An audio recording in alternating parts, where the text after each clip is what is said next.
ਐਸੀ ਕੀ ਵਜ੍ਹਾ ਬਣੀ ਕਿ ਸਾਨੂੰ ਅਚਾਨਕ ਜਿਹੜਾ ਵਲੋਗ ਸੀਰੀਜ਼ ਜਿਹੜੀ ਆਪਣੀ ਉਹ ਖ਼ਤਮ ਕਰਨੀ ਪੈ ਗਈ। ਕਿਸਾਨ ਭਰਾਵਾਂ ਨੂੰ ਲੱਗਿਆ ਚੂਨਾ ਤੇ ਹੁਣ ਅਸੀਂ ਤੁਹਾਨੂੰ ਦੱਸਾਂਗੇ ਸਾਡੇ ਨਾਲ ਕੀ ਹਾਲ ਹਵਾਲ ਰਿਹਾ ਤੇ ਸਾਡੇ ਨਾਲ ਵਲੋਗ ਵਿੱਚ ਬਣੇ ਰਹੀਓ। ਵਲੋਗ ਨੂੰ ਆਖਰ ਤੱਕ ਜ਼ਰੂਰ ਦੇਖਣਾ, ਲਾਈਕ ਕਰਨਾ, ਫੋਲੋ ਕਰਨਾ, ਕਮੈਂਟ ਕਰਨਾ, ਅਗਰ ਤੁਸੀਂ YouTube ਤੇ ਸਬਸਕ੍ਰਾਈਬ ਕਰਨਾ। ਤੇ ਆਜੋ ਤੁਹਾਨੂੰ ਦੱਸੀਏ ਫਿਰ। अस्सलाम वालेकुम वरहमतुल्लाहि वबरकातुहू। उम्मीद करदा मेरे चढ़दे ते लहिंदे पंजाब वाले भरा जिहड़े मिठे ਜਿਹੇ ਖਰੀਦ ਨਾਲ ਹੋਣਗੇ ਐਨੂੰ ਸਾਡੇ ਮਿੱਠੇ ਜਿਹੇ ਵਲੋਗ ਵਿੱਚ ਇੱਕ ਸੋਹਣੀ ਜਿਹੀ ਤੇ ਖੂਬਸੂਰਤ ਤੇ ਲਹਿੰਦੇ ਪੰਜਾਬ ਦੀ ਮਿੱਠੀ ਜਿਹੀ ਸ਼ਾਮ ਦੇ ਨਾਲ।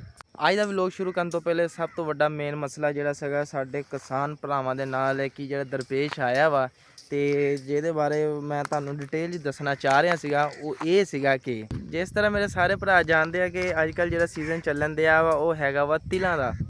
ਤੇ ਜਿਸ ਤਰ੍ਹਾਂ ਮੇਰੇ ਚੜ੍ਹਦੇ ਜਾਂ ਲਹਿੰਦੇ ਪੰਜਾਬ ਵਾਲੇ ਭਰਾ ਜਿਹੜੇ ਕਿਸਾਨ ਹੈਗੇ ਨੇ ਉਹ ਜਾਣਦੇ ਨੇ ਕਿ ਆਹ ਜਿਹੜਾ ਮੌਸਮ ਸੌਣ ਭਾਦੋ ਵਿੱਚ ਚੱਲਣ ਦਿਆ ਵਾ ਜਾਂ ਮਤਲਬ ਕਿ ਜੂਨ ਜੁਲਾਈ ਅਗਸਤ ਜਿਹੜਾ ਵਾ ਇਹਦੇ ਵਿੱਚ ਤਿਲਾਂ ਦੀ ਜਿਹੜੀ ਆ ਛੰਟਾਈ ਵਗੈਰਾ ਹੁੰਦੀ। ਮਤਲਬ ਹੁਣ ਜਿੱਦਾਂ ਆਪਾਂ ਕਣਕ ਦੀ ਗਹਾਈ ਕੀਤੀ ਸੀਗੀ ਇਸ ਤਰ੍ਹਾਂ ਸੇਮ ਉਹਦੀ ਵੀ ਹੁੰਦੀ ਹੈ, ਲੇਕਿਨ ਉਹਦੇ ਵਿੱਚ ਥੋੜ੍ਹਾ ਜਿਹਾ ਪ੍ਰੋਸੈਸ ਜਿਹੜਾ ਡਿਫੀਕਲਟ ਆ। ਮਤਲਬ ਦੋ ਤਰੀਕੇ ਨਾਲ ਹੁੰਦੀ ਆ, ਉਹ ਵੀ ਤੁਹਾਨੂੰ ਦੱਸਦੇ ਆ। ਲੇਕਿਨ ਜਿਹੜਾ ਮੇਨ ਮਸਲਾ ਸੀਗਾ ਉਹ ਤੋਂ ਤੁਹਾਨੂੰ ਹੁਣ ਆਗਾਹ ਕਰਦੇ ਆ ਤੇ ਆਇਓ ਹੁਣ ਮੈਂ ਤੁਹਾਨੂੰ ਦਿਖਾਉਂਦਾ ਤੇ ਨਾਲ ਤੁਹਾਨੂੰ ਦੱਸਦਾ। ਚੜ੍ਹਦੇ ਤੇ ਲਹਿੰਦੇ ਪੰਜਾਬ ਲਈ ਤੁਸੀਂ ਦੇਖ ਸਕਦੇ ਹੋ ਗਿਆ ਤਿਲਾਂ ਦੀ ਆਪਾਂ ਪੂਲੀਆਂ ਬਣਾ ਕੇ ਲਗਾਈਆਂ ਸੀ। ਪਹਿਲੇ ਜਿਹੜੇ ਨਾ ਲੋਕ ਜਿਹੜਾ ਲਗਾਉਂਦੇ ਹੁੰਦੇ ਸੀਗੇ ਆਪਣੇ ਘਰਾਂ ਦੀਆਂ ਛੱਤਾਂ ਦੇ ਉੱਤੇ। ਹੁਣ ਤੁਹਾਨੂੰ ਪਤਾ ਜਦੀਦ ਦੌਰ ਜਦੀਦ ਸਹੂਲਤਾਂ ਤੇ ਕੁਛ ਸੋਲ੍ਹ ਨੇ ਕਾਫੀ ਜ਼ਿਆਦਾ ਜਗ੍ਹਾ ਲੈ ਲਈ, ਜਿਹਦੀ ਵਜ੍ਹਾ ਤੋਂ ਉਹ ਜਿਹੜਾ ਨਿਜ਼ਾਮ ਉਹ ਖ਼ਤਮ ਹੋ ਗਿਆ ਦਿਨ ਬ ਦਿਨ। ਤੇ ਜਿਹੜਾ ਮੇਨ ਮਸਲਾ ਸੀਗਾ ਉਹ ਮੈਂ ਤੁਹਾਨੂੰ ਹੁਣ ਵਿਖਾਉਂਦਾ ਵਾਂ, ਤੁਸੀਂ ਚੈੱਕ ਕਰੋ ਜ਼ਰਾ। ਤੁਸੀਂ ਇਹ ਦੇਖ ਸਕਦੇ ਹੋ ਆਹ ਜਿਹੜੇ ਛੋਟੇ ਛੋਟੇ ਪੌਦੇ ਤੁਹਾਨੂੰ ਨਜ਼ਰ ਆ ਰਹੇ ਟਮਾਟਰ ਦੇ ਪੌਦੇ ਨਹੀਂ ਹੈਗੇ। ਇਹ ਬੇਸਿਕਲੀ ਨਾ ਇਹ ਮੈਂ ਉਖਾੜ ਕੇ ਤੁਹਾਨੂੰ ਦਿਖਾਉਂਦਾ ਵਾਂ।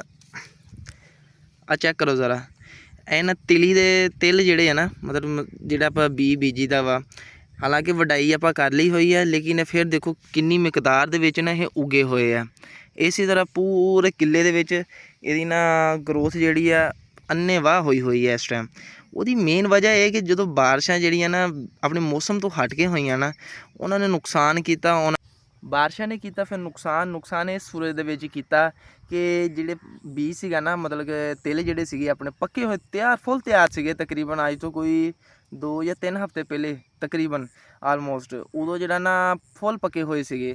ਮਸਲਾ ਇਹ ਬਣਿਆ ਕਿ ਬਾਰਿਸ਼ਾਂ ਜਿਹੜੀਆਂ ਅੱਜ ਬਾਰਿਸ਼ ਹੋਈ ਆ ਫਿਰ ਅਗਲੇ ਦਿਨ ਹੋ ਗਈ ਆ, ਫਿਰ ਇੱਕ ਦਿਨ ਦਾ ਸੋਕਾ ਅਸੀਂ ਕੋਸ਼ਿਸ਼ ਕੀਤੀ ਕਿ ਅਸੀਂ ਛਾਂਟ ਲਈਏ ਇਹਨਾਂ ਨੂੰ ਤੇ ਮਗਰੋਂ ਨਾਲ ਹੀ ਕੀ ਕਹਿੰਦੇ ਹੁੰਦੇ ਸ਼ਦੀਦ ਫਿਰ ਬਾਰਿਸ਼ਾਂ ਆਂਧੀ ਵਗੈਰਾ ਆਈ, ਜਿਹਦੀ ਵਜ੍ਹਾ ਤੋਂ ਉਹ ਜਿਹੜਾ ਬੀਜ ਕਿਰਿਆ ਆ ਦੇਖੋ ਸਾਹਮਣੇ ਤੁਹਾਨੂੰ।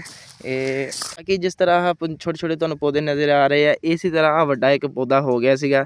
ਮੈਂ ਕਿਹਾ ਤੁਹਾਨੂੰ ਆਪਣੇ ਵੀਵਰਸ ਜਿਹੜੇ ਤੁਹਾਨੂੰ ਦੇਖਦੇ ਆ ਨਹੀਂ ਵੀ ਦੇਖਦੇ ਹੈਗੇ ਉਹ ਵੀ ਤੁਹਾਨੂੰ ਦੱਸਦੇ ਆ।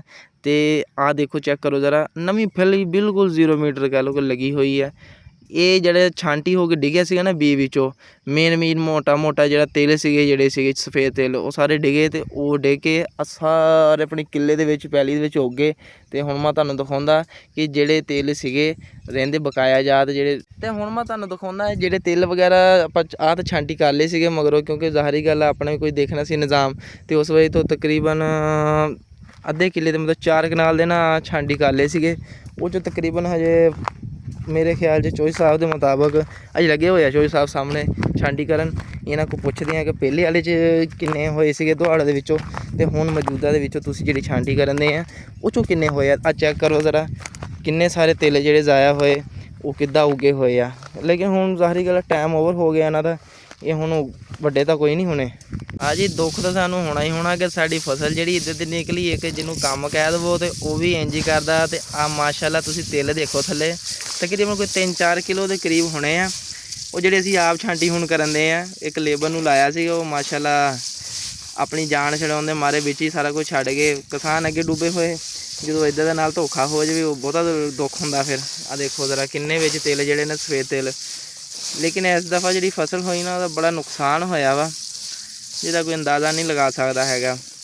ਆਪਣੀ ਸੀਗੀ ਅਗੇਤੀ ਫਸਲ। ਇਹ ਜਿਹੜੀ ਫਸਲ ਆ ਤਿਲਾਂ ਦੀ ਇਹ ਤਕਰੀਬਨ 4 ਮਹੀਨੇ ਦੀ ਹੁੰਦੀ ਆ। ਤੇ ਆਪਾਂ ਜਿਹੜੀ ਇਹ ਬੀਜੀ ਸੀ ਜਿੱਦਾਂ ਵਾ ਕਣਕਾਂ ਜੋ ਚੱਕੀਆਂ ਸੀਗੀਆਂ ਉਸ ਤੋਂ ਫੌਰਨ ਬਾਅਦ ਆਪਾਂ ਇਹਦੀ ਬਵਾਈ ਕਰ ਦਿੱਤੀ ਸੀਗੀ। ਤੇ ਉਸ ਤੋਂ ਬਾਅਦ ਜਿਹੜਾ ਨਾ ਕੀ ਕਹਿੰਦੇ ਹੁੰਦੇ ਆ 4 ਮਹੀਨੇ ਦੇ ਵਿੱਚ ਪੱਕੀ ਆ ਤਿਆਰ ਹੋਈ ਆ। ਤੇ ਆਹ ਜਿਹੜਾ ਨਤੀਜਾ ਵਾ ਸਾਹਮਣੇ ਚੈੱਕ ਕਰ ਲਓ ਜ਼ਰਾ। ਇਹਦੇ ਵਿੱਚ ਜਿਹੜੇ ਸਫੇਦ ਰੇਸ਼ੋ ਆ ਨਾ ਮਤਲਬ ਚਿੱਟੇ ਰੰਗ ਦੇ ਜਿਹੜੇ ਤੇਲ ਆ ਬਹੁਤ ਘੱਟ ਆ ਤੇ ਬਰਾਊਨ ਤੇ ਕਾਲੇ ਜ਼ਿਆਦਾ। ਉਹਦੀ ਵਜ੍ਹਾ ਇਹ ਹੈ ਕਿ ਜਦੋਂ ਬਾਰਿਸ਼ਾਂ ਹੋਈਆਂ ਨਾ ਸੌਣ ਭਾਦੋ ਵਿੱਚ ਜਾਂ ਜੂਨ ਜੁਲਾਈ ਦੇ ਵਿੱਚ ਜਿਹੜੀਆਂ ਹੋਈਆਂ ਉਹਦੀ ਵਜ੍ਹਾ ਤੋਂ ਕਾਫੀ ਜ਼ਿਆਦਾ ਬੀਜ ਜਿਹੜਾ, ਕਿਉਂਕਿ ਆਪਾਂ ਪੁੱਲੀਆਂ ਬਣਾਤੀਆਂ ਸੀ ਟਾਈਮ ਨਾਲ। ਆਪਣੀ ਅਗੇਤੀ ਕਾਸ਼ਤ ਸੀਗੀ, ਜਿਹੜੇ ਦੂਸਰੇ ਸੀਗੇ ਬਾਅਦ ਦੀ ਕਾਸ਼ਤ ਵਾਲੇ, ਉਹਨਾਂ ਦੇ ਹਜੇ ਵੀ ਠੀਕ ਹੈ ਤਿਲ ਵਗੈਰਾ। ਅਤੇ ਕਿਉਂਕਿ ਆਪਣੀ ਜਿਹੜੀ ਅਗੇਤੀ ਸੀਗੀ ਉਹਦੀ ਵਜ੍ਹਾ ਤੋਂ ਬਾਰਿਸ਼ਾਂ ਨੇ ਜਿਹੜਾ ਕੰਮ ਖ਼ਰਾਬ ਕੀਤਾ। ਸਫੇਦ ਜਿਹੜੇ ਤਿਲ ਸੀ ਉਹ ਹੋ ਗਏ ਕਾਲੇ, ਡਲ ਐਂਡ ਬਰਾਊਨ, ਅਤੇ ਜਿਹਦੀ ਵਜ੍ਹਾ ਤੋਂ ਨੁਕਸਾਨ ਜਿਹੜਾ ਹੋਇਆ ਹੀ ਹੋਇਆ। ਚਲੋ ਖੈਰ, ਅੱਲਾ ਦੇ ਹਵਾਲੇ। ਮੈਂ ਚੋਈ ਸਾਹਿਬ ਨੂੰ ਕਿਹਾ ਕਿ ਮੈਂ ਤੁਹਾਡੇ ਨਾਲ ਗੱਲ ਕਰਨਾ ਚਾਹ ਰਿਹਾ। ਚੋਈ ਸਾਹਿਬ ਕਹਿੰਦੇ ਜਿਹੜਾ ਮੈਂ ਉਦਾਸ ਹਾਂ, ਉਹਦੀ ਵਜ੍ਹਾ ਉਦਾਸ ਹੋਣ ਦੀ ਤੁਹਾਨੂੰ ਪਤਾ ਹੀ ਹੈ ਕਿ ਜਿਹੜਾ ਨੁਕਸਾਨ ਜਿਹੜਾ ਹੁੰਦਾ ਨਾ, ਉਹ ਕਿਸਾਨ ਜਾਣਦਾ, ਉਹਨੂੰ ਬਿਹਤਰ ਪਤਾ ਹੁੰਦਾ ਕਿ ਕਿਉਂਕਿ ਇਹ ਕਿਹੜਾ ਸੌਖੇ ਬੀਜਣੇ। ਇੱਕ ਇਹਨਾਂ ਦਾ ਬੀਜ ਏਡਾ ਮਹਿੰਗਾ, ਉਤੋਂ ਖਾਦਾਂ ਬਹਾਈਆਂ, ਡੀਜ਼ਲ ਮਾਸ਼ਾਅੱਲਾ ਆਸਮਾਨਾਂ ਨੂੰ ਗੱਲਾਂ ਕਰਨ ਦਿਆ ਵਾ। ਅਤੇ ਮਿਲ ਜਾਵੇ ਤਾਂ ਸਾਰਿਆਂ ਤੋਂ ਅੱਛਾ ਹੁੰਦਾ ਵਾ, ਨਹੀਂ ਤਾਂ ਲੱਭਦਾ ਹੀ ਨਹੀਂ ਹੈਗਾ। ਅਲਬੱਤਾ ਬੜੀ ਮਿੰਨਤ ਲੈ ਕਰਕੇ ਸਿਫਾਰਿਸ਼ਾਂ ਕਰਕੇ ਕਰਵਾ ਕੇ ਜੇ ਡੀਜ਼ਲ ਲੱਭਿਆ, ਅਤੇ ਉਤੋਂ ਫਿਰ ਨਤੀਜਾ ਜਿਹੜਾ ਵਾ, ਚਲੋ ਮਾਯੂਸ ਤਾਂ ਕਰਦਾ, ਲੇਕਿਨ ਮਾਯੂਸੀ ਕੁਫਰ ਆ। ਅੱਲਾਹ ਤਾਲਾ ਦੇ ਹਰ ਕੰਮ 'ਚ ਬਿਹਤਰੀ ਹੁੰਦੀ ਆ। ਅਤੇ ਬਸ ਇਹ ਸੀ ਜਿਹੜਾ ਫਿਕਰਾ ਵਾ, ਇਹਦੇ ਨਾਲ ਹੀ ਜਿਹੜੇ ਅੱਜ ਕੱਲ੍ਹ ਦਾ ਜਿਹੜਾ ਦੌਰ ਆ ਨਾ, ਉਹਦੇ ਕਿਸਾਨ ਜਿਹੜੇ ਇਸ ਫਿਕਰੇ ਦੇ ਨਾਲ ਹੀ ਜੀਂਦੇ ਆ। ਅਤੇ ਅੱਲਾਹ ਖੈਰ ਕਰੇਗਾ ਇੰਸ਼ਾਅੱਲਾ। ਅਤੇ ਸਾਡੀ ਵਲੋਗ ਸੀਰੀਜ਼ ਖ਼ਤਮ ਕਰਨੇ ਦੀ ਮੇਨ ਵਜ੍ਹਾ ਇਹ ਬਣੀ ਕਿ ਕੁਛ ਤਾਂ ਥੋੜ੍ਹਾ ਜਿਹਾ ਟਾਈਮ ਦਾ ਮਸਲਾ ਬਣ ਰਿਹਾ ਸੀ। ਕੋਈ ਮੌਸਮ ਜਿਹੜਾ ਨਾ ਖ਼ਰਾਬ ਚੱਲ ਰਿਹਾ ਸੀਗਾ, ਗਰਮੀ ਦੀ ਸ਼ਿੱਦਤ ਬਹੁਤ ਸੀਗੀ, ਕੋਈ ਪਹਿਲੇ ਬਾਰਿਸ਼ਾਂ ਹੁੰਦੀਆਂ ਰਹੀਆਂ, ਅਤੇ ਕੁਛ ਜਿਹੜਾ ਮਾਯੂਸੀ ਸਾਨੂੰ ਥੋੜ੍ਹੀ ਜਿਹੀ ਹੋਈ ਕਿ ਅਸੀਂ ਏਡੀ ਮਿਹਨਤ ਨਾਲ ਅਸੀਂ ਵਲੋਗ ਬਣਾਈ ਦਾ ਵਾ। ਸਪੈਸ਼ਲ ਜਾ ਕੇ ਇੱਕ ਚੀਜ਼ ਡਿਸਕਵਰ ਕਰੀ ਦੀ ਆ, ਮਤਲਬ ਦਰਿਆਫਤ ਕਰੀ ਦੀ ਆ ਅਸੀਂ, ਅਤੇ ਉਹਦੇ ਬਾਰੇ ਅਸੀਂ ਜਿਹੜੀ ਇਨਫੋਰਮੇਸ਼ਨ ਇਕੱਠੀ ਕਲੈਕਟ ਕਰਕੇ ਇੰਨੀ ਗਰਮੀ ਦੇ ਵਿੱਚ, ਜੂਨ ਜੁਲਾਈ ਦੀ ਗਰਮੀ ਤੁਹਾਨੂੰ ਪਤਾ ਕਿਹੋ ਜਿਹੀ ਹੁੰਦੀ ਹੈ। ਅਤੇ ਫਿਰ ਜਦੋਂ ਰਿਸਪੌਂਸ ਨਾ ਆਵੇ, ਕੋਈ 6-7 ਵਿਊ ਜਾਂ 8 ਵਿਊ ਆਉਣ, ਬੜੀ ਮਾੜੀ ਗੱਲ ਆ। ਲੇਕਿਨ ਅਸੀਂ ਕੰਮ ਛੱਡਾਂਗੇ ਨਹੀਂ ਇੰਸ਼ਾਅੱਲਾ, ਅੰਨੀ ਪਾ ਦਾਂਗੇ ਜਦੋਂ ਤੱਕ ਸਾਡੇ ਸਾਹ ਚੱਲਦੇ ਆ ਇੰਸ਼ਾਅੱਲਾ। ਪੰਜਾਬੀ ਜਾਂ ਆਪਣਾ ਜਿਹੜਾ ਲਹਿੰਦਾ ਪੰਜਾਬ ਅਸੀਂ ਦਿਖਾਉਣ ਤੋਂ ਨਹੀਂ ਹਟਣਾ ਹੈਗਾ। ਸੀਰੀਜ਼ ਜ਼ਰੂਰ ਖ਼ਤਮ ਹੋਈ ਆ ਮੱਖਣਾ, ਲੇਕਿਨ ਸਾਡਾ ਕੰਮ ਨਹੀਂ ਖ਼ਤਮ ਹੋਇਆ। ਕੰਮ ਸਾਡਾ ਚੱਲਦਾ ਰਹੇਗਾ ਅਤੇ ਚੜ੍ਹਦੇ ਪੰਜਾਬ ਵਾਲੇ ਲਹਿੰਦਾ ਪੰਜਾਬ ਤੁਹਾਨੂੰ ਅਸੀਂ ਵਿਖਾਉਂਦੇ ਰਹਾਂਗੇ। ਅਤੇ ਜਿਹੜੇ ਸਾਡੇ ਦੋਨਾਂ ਪੰਜਾਬਾਂ ਨੂੰ ਨਹੀਂ ਵੇਖਦੇ, ਅਸੀਂ ਉਹਨਾਂ ਨੂੰ ਵੀ ਆਪਣਾ ਪੰਜਾਬ ਵਿਖਾਉਂਦੇ ਰਹਾਂਗੇ। ਅਤੇ ਇਹ ਸੀ ਸਾਡੇ ਵਲੋਗ ਦੇ ਨਾਲ, ਦੁੱਖ ਭਰੇ ਵਲੋਗ ਦੇ ਨਾਲ। ਅਤੇ ਸਾਨੂੰ ਦਿਓ ਇਜਾਜ਼ਤ, ਇੰਸ਼ਾਅੱਲਾ ਅਗਲੇ ਵਲੋਗ ਵਿੱਚ ਮਿਲਾਂਗੇ, ਜਿਹਦੇ ਵਿੱਚ ਤੁਹਾਨੂੰ ਨਵੀਂ ਕੋਈ ਚੀਜ਼ ਦਿਖਾਵਾਂਗੇ, ਨਵੀਂ ਆਈਟਮ ਕੋਈ ਲੈ ਕੇ ਆਵਾਂਗੇ। ਉਦੋਂ ਤੱਕ ਸਾਡੇ ਚੈਨਲ ਨੂੰ ਕਰੋ ਲਾਈਕ, ਸਬਸਕ੍ਰਾਈਬ, ਕਮੈਂਟ ਅਤੇ ਫੋਲੋ। ਅਗਰ ਤੁਸੀਂ YouTube 'ਤੇ ਆ ਸਬਸਕ੍ਰਾਈਬ ਕਰੋ, ਅਗਰ ਤੁਸੀਂ TikTok 'ਤੇ ਆ ਫੋਲੋ ਕਰੋ, Facebook 'ਤੇ ਆ ਫੋਲੋ ਕਰੋ, ਇੰਸਟਾ 'ਤੇ ਆ ਤਾਂ ਵੀ ਫੋਲੋ ਕਰ ਲਓ, ਤੁਹਾਡੀ ਮਿਹਰਬਾਨੀ ਹੋਏਗੀ। ਅੱਲਾ ਹਾਫਿਜ਼, ਜਜ਼ਾਕੱਲਾ व ਅਹਸਨਲ ਜਜ਼ਾ।